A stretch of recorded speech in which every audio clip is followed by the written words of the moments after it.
Hey everybody, it's Greg Rice. We're here at Nexus Property Management, and today we're going to talk about tenant deposit refunds and who is responsible for refunding them. Big topic, a lot of gray area, gets pretty murky, so I'm here to clarify. The way we look at it is very simple. Whoever receives that deposit initially is the one to refund it and return it. Simple. I'll repeat that. The person, the entity who receives that deposit is the one responsible for returning it. So if Nexus moves in a tenant, we collect first and security, we are responsible to return that deposit at the end of the tenancy. Simple. If the owner collected it, then they hired Nexus, and then the tenant moves out, the owner is responsible since they initially received it. Same thing goes if an owner buys a property, hires a management company at the same time. Okay, you get credited for those deposits at the closing. So the first person in line is the owner. Nexus does not ask for owners to send us deposits for pre-existing tenants. It gets too messy. We can't prove or disprove the condition of the property. It turns into a nightmare. And as a matter of fact, we had a situation like that where we were hired from an owner about a year ago to manage a property. The owner received that deposit at the closing, and the tenant moved in 2017.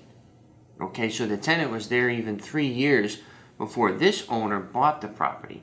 The tenant moves out, the carpets are soiled.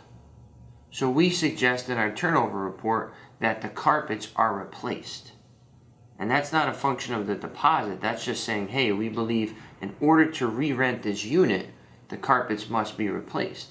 So what the owner did was he withheld the $600 or so from the tenant's deposit in order to replace the carpet. And the tenant said, whoa, whoa, whoa. When I moved in, the carpets were bad. And the owner said, well, do you have a photo? Can you prove it? The tenant says, no. It was 4 years ago. I don't have it. It's not my responsibility. You know, the old landlord maybe had documentation. So the tenant was upset, rightfully so, and sued that homeowner.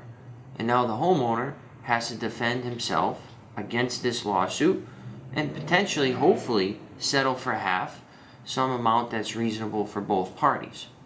So that's why it gets very, very murky sometimes. And if we took the deposit from the homeowner, then the lawsuit may be against us. And then it's like, well, what did the carpets look like 4 years ago? We don't know. So that's why we suggest whoever initially receives it keeps documentation, even if they bought the property from another owner, of the condition of all the units whenever possible to avoid a headache like that. Now, if you have any questions, any situations, any instances that you're going through now and you need some advice on, feel free to reach out anytime and we'll help you. And just keep in mind, ordinary wear and tear is your threshold. So in order to withhold monies, it must exceed ordinary wear and tear. And that is defined as non-abusive living circumstances. Nail in the wall, you hung your family photo. That's normal. That's non-abusive. You punched a hole through the door because the jets didn't cover the spread. That's abusive. Okay? So anything on that line, you have to use your judgment, like this owner did with the carpet.